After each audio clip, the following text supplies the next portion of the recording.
not last year to say the word on the court. Now he talking crazy to people. It's because he got swag. Like now he got swag. You know what I'm saying? He killing drip coming to the game. Yeah, showing off the watch, showing off, you know what I'm saying? Got him with iced out chain. Yeah, he's swaggy. Yeah, for sure. Love that. Love cats. Man, I love that coat. Welcome back to another edition of Enough Said. My name is Dan Barreiro, joined as always by, but most of the time, by Justin Gaard. I guess I shouldn't do any cheap shots. Well, I was going to say, I've been here all month. Yeah, I've missed I've been here all month. And I'm about to miss more. But you're bringing drip tonight. You are bringing drip tonight. About that. And Lori Fisher to officiate over all of this nonsense. Hi, Lori. Hi. I would say probably the best soundbite of the week. Oh, it's tremendous. I mean, so good. Karl Anthony Towns with 30 points Wednesday night, beating the Lakers and taunting them as well. This after he hit a team record 60 points on Monday night. The Wolves have won 9 of their last 10 games. They play the Bucks at home tomorrow. And you know who else has swag? Who? Dan Barreiro. Wow, no, Minnesota Broadcasting Hall of Fame. We'll talk about that later. We got to figure out how we should, I'm a little disappointed. I'm a little disappointed that you eased into it. I literally wanted it to start the show. I'm surprised it didn't, quite frankly. Well, we're going to start the show and end the show with it. Let's make it a Hall of Fame worthy show. Thank you very much. Worthy of your Hall of Fame induction. I appreciate all of that, but let's talk a little bit about the Minnesota Timberwolves, our favorite pro basketball team. There is, Guardsy, I think it's fair to say there's talent, there's edge, there's, to use Ant's term, swagger. There is joy, which has been missing around here for a long time. And the most important thing of all to me is there are tangible results. This team is, I think now, is it 11 over 500 or 12? Yeah, 11. I can't even keep up with 11. it. And that's the most, for me, with all the other stuff's nice, that's what matters the most. After really sort of meandering around 500 for much of the season and even a little under it, they're finally breaking away from it, and they are winning a bunch of games at the part of the schedule that has given them that opportunity. But they've taken full advantage of that, and it's, as a basketball fan, as you know, to see, you've been there more often than me, but even to pick up on TV, as I mentioned, the joy among people saying, my God, I'm back connected with professional basketball again because the product is giving me something to appreciate and, dare I say it, enjoy as well. It's a wonderful thing. It's a great start. We all know there are miles to go, but they had to get to this point. And it's taken them forever to do it, and so there's no problem for me to celebrate where they are. I got an email the other day about playoff tickets, and I had to check if that was like my junk folder from 2004. Is this real life? Playoff tickets, they're firmly in the 7 spot. We've talked about that. And for all the joy and all the crazy stuff and Pat Bev grabbing the T-shirt gun and shooting it into the crowd, I know we're going to talk about the stuff that went on with the Lakers. You also have an adult, a professional, running the team, pulling the strings, in Chris Finch. So through all the craziness, and I say craziness in a good way because it has been just an absolute pleasure to watch here the last month or so, Chris Finch is just steadily kind of directing this thing and putting guys where they need to be, getting Cat all of his shots, pushing the right buttons with the bench, kind of pushing back when he feels like they've gone a little bit too far, which does include Wednesday night. Like, you can see why Gerson Rosas wanted to hire him. I mean, he's just been this steady hand through all of it, and I think deserves a lot of credit for getting them to buy in to play the way that they have played here the last 6 weeks. Let's drill deeper on a name you mentioned again, because I think we talked a little bit about him last week, but I don't think we did it in enough depth. Let's acknowledge the guy who drafted Ant, right? Anthony Edwards. The guy who acquired both Josh McDaniels. That acquisition was a series of, I think, bottom of first round draft moves, which meant nothing to anybody at the time. But now he's become a very important part of this rotation and the defensive activity. He's also the guy who got us Jared Vanderbilt, another name that nobody knew anything about, as part of the Malik Beasley deal. He did that. He also acquired Patrick Beverley for a bad draft choice that he made as well. And you mentioned he's also the guy who hired the adult in the room and got ripped for it because he didn't really go through the process. That's how he did it, as I guess you could say, deliberately as people wanted him to do it. So, again, Gerson Rosas. Gerson Rosas is the guy we're talking about here. And apparently, he had problems with inclusivity, except with one fellow member of the staff, with whom he was apparently a little too inclusive. But let's remember something: all this celebrating that's going on now, These folks have benefited from a series of very, or at this point, savvy personnel moves that he, a guy who's not even here to reap any of the benefits of it, was involved in. And it reminds me that as much talk as we have about the fancy words, collaboration, inclusivity and collaboration, in the end, what are we celebrating? We're celebrating what looks like it's a pretty well put together basketball team. There seemed to be a vision there, and these pieces, at least for now, seem to fit together very, very well. For trash talk? Yes. I mean, just get to taunting real quick here. Yeah. Well, yeah, I think so. I get it. I do buy the argument that it's about time that a team of ours had swag, but man, I was worried when Patrick Beverley's going up and slapping LeBron on the backside. It's like, you really want to poke the bear? You might see them, by the way, in the play-in series at some point. And by the way, Anthony Davis. Anthony Davis might be back, so I get it. I do. And Chris Finch, I thought, nailed it. He said, hey, I want our guys to have fun, but I also want us to act like we've been there before, because at this point we have. It felt like they were too hard to embarrass the Lakers, to show up the Lakers. I get that there's baggage with Westbrook. To me, it was a little bit too much. But I'm also a fraud because I like that swag that they're playing with. But to me, there's a very fine line there. Well, we're going way over. That's all right. Real quick. The swag that you're talking about, Justin, I think has to do with don't back down on the court. Don't be afraid. Don't be afraid. That's the swag, I think, that's serving this team right. I thought it was a horrible look for Cat. Horrible. The thing about did the wind blow that shot by Westbrook the wrong direction? I didn't like it at all. And all it reminds people of is, at a time where we should be celebrating what they're doing, it makes it easier for people to go, but what have you guys really done, Cat? You're in year 7. And now you're going to celebrate because you got something going at the expense of Hall of Fame players? Bad look, unnecessary.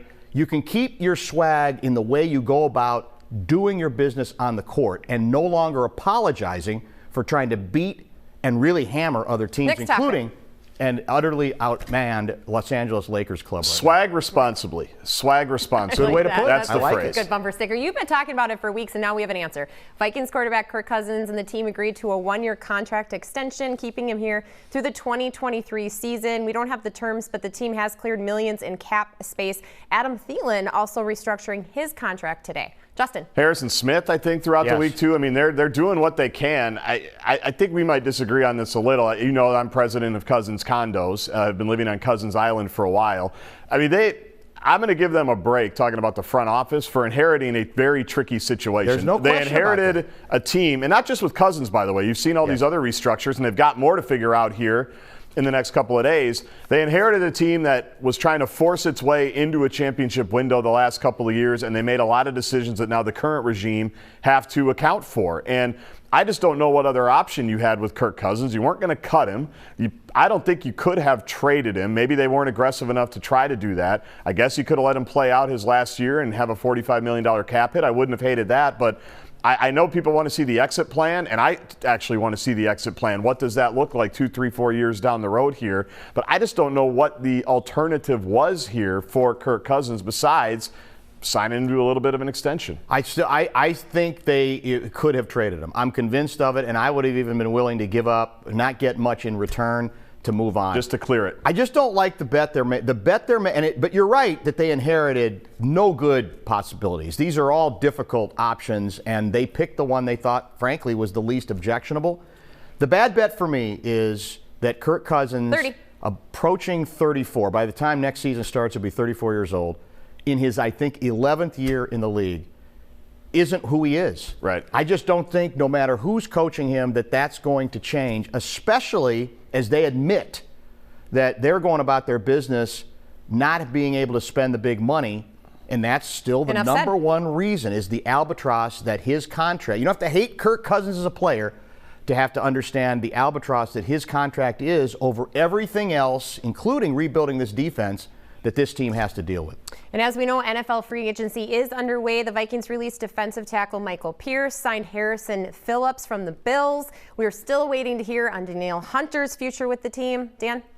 Well, it's been a few days. Hunter is a big question because you get the feeling, based on some of the media reports from people we trust, that they're looking to move him, which tells me either they don't feel like, again, because of cap issues, they can rearrange the money in a way they like, or they're not as high on him as the previous administration was. You got the X factor too, is he's played, I think, 6 games the last 2 years. Yeah, 6 or 7. That's the whole bit. And I don't even. So what can you really get for him? Talking about, I think you could at least trade Cousins on the basis of he plays. Yep. So look, I don't know how well he fits in a 3-4. It would seem to me he could fit it. Right. But if it's not him, where are you going to go? There was a good quote from the new I was going to say athletic director. General manager. Quasi. The job isn't to win the bidding war.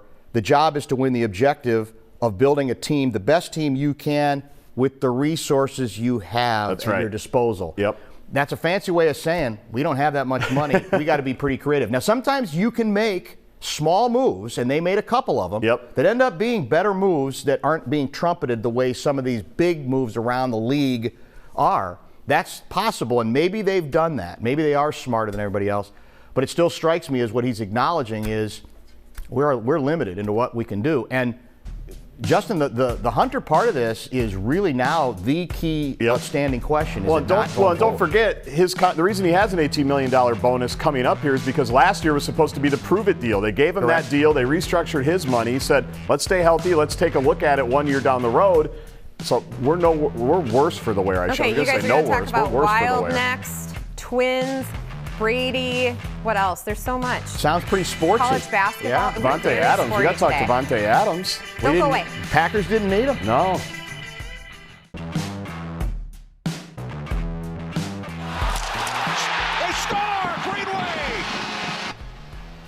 Welcome back to Enough Said. The Wild beat the Bruins 4-2 Wednesday after falling to the Predators Sunday night, then traded center Nico Sturm to the Colorado Avalanche for center Tyson Jost. The Wild take on the Blackhawks at home Saturday afternoon. As we keep saying, they're on a homestand until April. 7 more games here at the Excel, to be exact. Dan? Well, I liked what Bill Guerin had to say. First of all, they needed a victory. Yeah. We'll all agree. It was a nice win. They need a few more. But the best comment of the week, I think, was from the general manager basically saying, I can't trade us out of whatever we're in. And he's 100% right. In the end, whether this team recovers from this sort of huge bump in the road that's now several weeks is going to depend on the people you already have there being up to it or not being up to it, quite frankly. Look, everybody thinks if you could add a physical defenseman, and my gut tells me, based on the hockey sources that I pay attention to, that's where Guerin is going to end up. That if you can help there, he's going to. But in the end, the players, starting perhaps with the goaltending and with the defense more generally, whether you're talking about defensemen or Talbot or Kakinen, any of the, or as I said, even wings or centermen, is going to really, I think, tell the story on how this goes. And I like that message from the general manager. I mean, there's not a Superman move that realistically this team can make that's going to save the day. Now, Talbot has won 4 consecutive games. I know he's going to start on Saturday. We talk about the Wolves stretch, that this is what the Wolves just came out of, because they're about to enter a very difficult stretch, which I think people should actually enjoy. We didn't talk about what the Wolves, this basically is what you should 8 watch. in a row against playoff teams. Right. So enjoy it. They're not going to win all of them. They're not going to go on this run. But you'll know more about them at the end of that stretch. But with this Wild stretch, this is the equivalent, in my mind, to what the Wolves just went through. Yes. And not because they're playing bad teams, but because they're playing at home. #OurIce, 18,000. You should be able to win a majority of these games. And frankly, you said it was a couple of weeks. I mean, basically since Valentine's Day, they've not been very good. They absolutely had to beat Boston the other day. They've got to take care of Chicago on Saturday, and they just have to stack these wins at home because this is the time, and they are in the meat grinder, not like the Wolves are. They have a bunch of teams around them to try to stabilize this playoff spot. The Twins made some big moves today, this week. They traded third baseman Josh Donaldson and new shortstop Isaiah Keener-Falefa to the Yankees. The Twins are getting catcher Gary Sanchez and Gio Urshela, right? What else needs to be done? Close enough. To clear some salary cap space, Dan. Some salary cap space. You know what that indicates? Lori, I think, has been bamboozled by she's been brainwashed by the folks who assume that there's some kind of the Twins can only pay so much because they've got payroll constraints. There are no payroll constraints other than the ones that they impose upon themselves. Correct. And now they have gotten rid of $50 million in salary. We're all waiting for them to spend that money elsewhere. because if they don't spend it elsewhere, we're going to be hammering them weekly. We will not be alone, and it's what they should absolutely deserve. They went out and got a pitcher named Sonny Gray from Cincinnati, who's a legitimate starting pitcher, and for them they're going to be their best starter.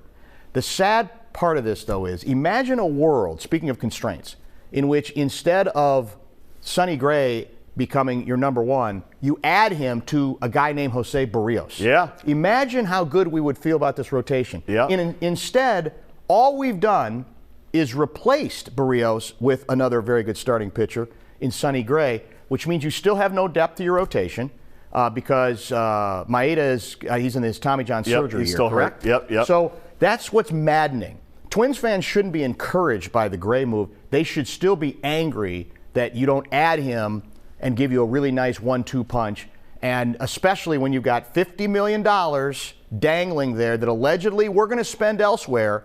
I'm not holding my breath on when and how we're going to spend that money. Well, remember, the Barrios contract he got with Toronto was not ridiculous. No, we all thought he was going to command $25 or $30 million a year. I think he ended up somewhere 21, 22, 23, somewhere in that mix. I got to be honest, you say we'll be ripping them weekly. I don't know if I have the energy or the interest because I think they're just going to be the way this team is set up right now. I mean, getting rid of Donaldson is an acknowledgement that we don't think we're really all that close. And I loved how Falvey said, we'll use the money, but he also threw in either this year or in 23. Yes. I don't know if people caught that. Or 24.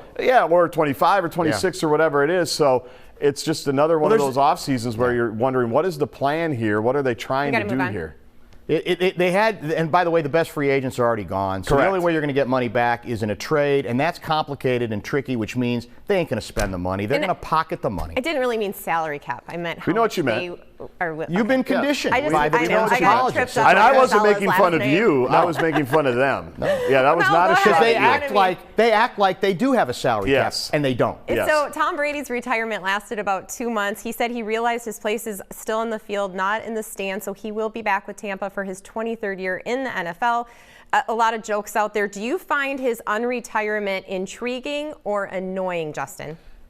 Neither really, but if I'm forced to pick, I will say intriguing. And what's interesting to me about this Brady thing is usually when a guy comes back, people say, why? Do we need to see this again? Hang it up. It's over. I don't think the reaction, I think, is just comical that why would you retire in the first place if 10 minutes later you were coming back? Because most people think he can still play. No one's saying why would he do this to himself or his legacy, because he is still playing at a very high level. Might not ever win another Super Bowl, but he's already won 7. So what's the difference? So I love it. You and I think are in agreement. I want him to play till he's 50 if he wants to. Why not? I'm in no hurry to see him go. The cliche goes, boxers box, and in this case, great quarterback.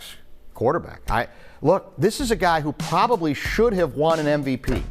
You could easily make the argument that he was the MVP over Aaron Rodgers. So the fact that, all these guys come back at the best players, best athletes in sports. Yep. It's annoying a little bit, but in the end, it's really not that surprising. It's quite predictable, and not at all, I think in this case, anybody should be surprised if he'd want to take another run at it.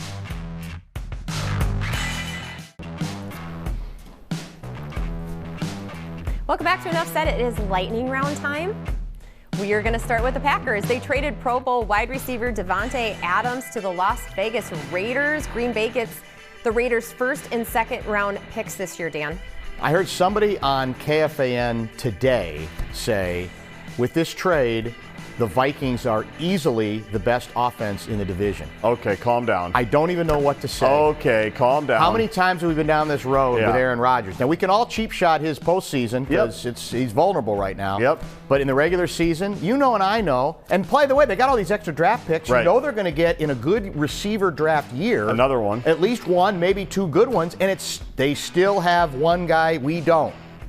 Aaron Rodgers, we have Kirk Cousins, so calm down. Even though I'm as stunned as anybody, and I kind of like that Rodgers isn't getting the guy he wants because he thinks he gets everything. That part of it, I think, is kind of delicious. Yeah, I absolutely agree with everything you just said there. Perfect. March Madness is underway, and while there's been already some upsets, what is getting a lot of attention? An Indiana, hit it, Leo, an Indiana University cheerleader saved the day.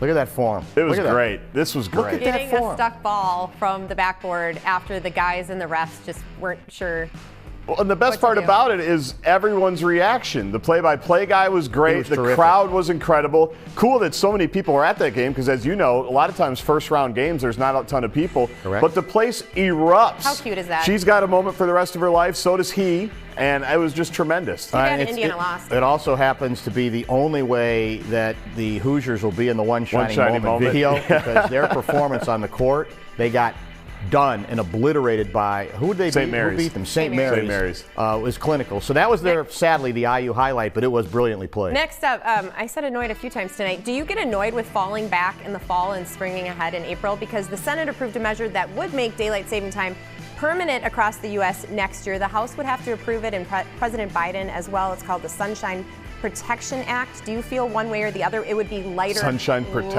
later? Act. Justin. This is Dan's topic. I cede to Dan on this. He's got big opinions on this. I've warned people that the status quo is fine. Part of the reason I wanted to go Sunshine Act, though, was a fear that what we're really headed is we've got a bunch of people who want us to be standard time year-round, and I despise that concept. As Minnesotans, we all should, because what it gives us is that extra hour of daylight in the summer, especially. If you have to work till 7 o'clock at night, you can go play 9 holes of golf. Yeah. You can go walk 5 miles around our beautiful paths. And that's what I love. But I'm fine the way it is. It's not that traumatic to change twice a year, is it? Well, if approved, we would still have to change 2 more times, and then in the fall and in the spring, and then we would just. We'll treasure those. We've done it once so before, and we've done it once before, and it was a disaster in the 70s. That's what I read. Yes. And that's what I'm worried about. Then the standard time people are going to say We're one gonna clock is perfect, but Dan just lived keep through it it. as that clock. I know. Dan has lived we through were a lot. babies. He lived through the great daylight savings I'll be time honest with you, controversy of and I don't even remember 1974. that. That's how long ago it was. We all 3 of us have a dog, but is it the most popular breed? The American Kennel Club released its annual ranking top dog Labrador Retrievers. Oh, there's Dan's dog. That's a handsome pooch, you got to admit. It's Stoic. followed by French Bulldogs, Golden Retrievers, German Shepherds, Stoic. and Poodles. There. Look at that crew. Look at that crew there. The guard. Look at that crew. That's more affection nice than I shot, get too. from those 3. Well, yeah. Poodles made the top 5, and there's Bomber, my dog. There's He Bomber. is a Labradoodle, mainly poodle. For the first time in 25 years, are you guys thinking about getting another dog by chance? No. If it was up to my daughter, we already would have Yeah. 8 times. Yeah, same. Unfortunately. Same. But no, we have no plans. I'm perfectly happy with one pooch, even though she is nowhere near as stoic as she appeared Yeah, how did you In keep that her photo? still? photo. And- where it How did looked you like keep it her was- still she was there? frozen. That was amazing. I think we sedated her that We day. I'm kicked pretty off sure. the show with this, and we are going to end with it. Congratulations to the one and only Dan Barreiro. Announced Thursday that Dan and 4 others will be inducted into the Minnesota Broadcasting Hall of Fame in September, the big award ceremony. Will you How guys does be it coming? feel, Hall of Famer Dan? I feel very old, very honored, very humbled. It's a really distinguished class, which makes me feel good. But I'm not going to feel good if nobody shows up for it. So That's I a hope lot you of guys pressure. will be. There's a lot of pressure. Well, I already emailed you about trying to get That's the a lot of Guards and pressure. the Fishers some tickets. We Yeah, might need a well- GoFundMe to get some tickets Well, to this thing, yeah. from what I'm hearing. So that It might is- be an enough said deal. That could be part of the deal. I might be. Well, congratulations. Thank you so much. You know Thank you guys. deserve it. It's Well long overdue. deserved. There's just one blemish left on your resume now. What's that? Upper Midwest Emmy for Enough Said. Oh, that's Next the time. last It's our thing. year. Next step? It's our year. That's the last thing that you need to cross everything off Enough said. your entertainment bucket If we list. get it, I think Lori Fisher should give the speech.